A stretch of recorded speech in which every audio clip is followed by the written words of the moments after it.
హైదరాబాద్ నుంచి సుమ రాస్తున్నారు. సుమంగళి స్త్రీలు పాపిట ఖచ్చితంగా కుంకుమ ధరించాలా తెలియచేయగలరు అంటూ రాస్తున్నారు. సౌమంగళ్యానికి అది ఒక చిహ్నంగా చెప్పబడింది.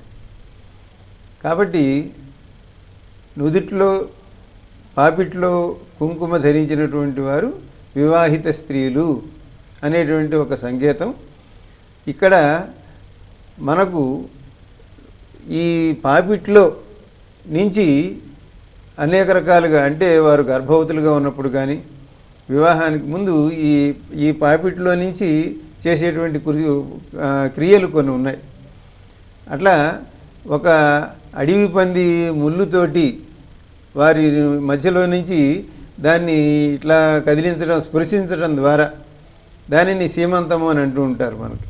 అంటే గర్భవతులైన స్త్రీలకు ఒక పండుగలాగా ఇప్పుడు జరుపుతుంటారు. కానీ అసలు శాస్త్రీయమైనటువంటిది సీమంతము అంటే ఈ పాపిటి మధ్యలో ఉండేటువంటి చోటు అన్నమాట. అక్కడి నుంచి ఆ అడవి పంది ముళ్ళు అక్కడ స్పృశించడం ద్వారా లోపల గర్భానికి సంబంధించిన ఇబ్బందులన్నీ తొలగి సుఖప్రసవం అయ్యేందుకు గాను చేసేటువంటి ఒక వైదికమైనటువంటి కార్యక్రమం అది. కనుక ఇది మనకు మన ఆజ్ఞాచక్రం, కనుబొమ్మల మధ్యలో ఆజ్ఞాచక్రం ఉంటుంది మనకి, ఆ పైన సహస్రారం ఉంటుంది.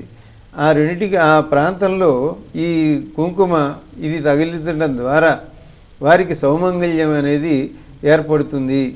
వారు నూరేళ్ళు వారు సుఖంగా ఉంటారు, వారి భర్త క్షేమంగా ఉంటారు. ఇది మాంగళ్యతంతున నేనా మమ జీవన హేతున అని మాంగళ్యధారణ సమయంలో చెప్పేటువంటి ఈ మంత్ర శ్లోకం ఎలాంటిదో అదేవిధంగా ఇద్దరి క్షేమానికి అది పనికి వస్తుంది. అటువంటి పవిత్రమైనటువంటి ప్రదేశం అని దాని గురించి మనకు ఎన్నో కథలు కూడా ఉన్నాయి. సీతామ్మవారు అక్కడ సింధూరం పెట్టుకోవటం వలన ఎక్కువగా శ్రీరాముడు సీతాదేవిని ఇష్టపడుతున్నాడనే ఉద్దేశంతో హనుమంతుడు ఒళ్ళంతా సింధూరం పూసుకున్నాడని ఇప్పుడు అన్ని చోట్ల మనకు ఆంజనేయ స్వామి వారి గుళ్ళో ఆయనకు ఒళ్ళంతా సింధూరం అది పూస్తూ ఉంటాం. అందువలన ఈ సింధూరం అనేది సౌమంగళ్యానికి, పాతివ్రత్యానికి ఒక సంకేతంగా చెప్పబడుతున్నది. దీంట్లో ఉండేది వారికి శారీరకమైనటువంటి ఆరోగ్యాన్ని కలిగించేటువంటి లక్షణం. కనుక నుదుట వారి సింధూరాన్ని ధరించడం అనేటువంటిది, పాపిట్లో బొట్టు పెట్టుకోవడం అనేది చాలా అత్యవసరమైనటువంటి అంశం.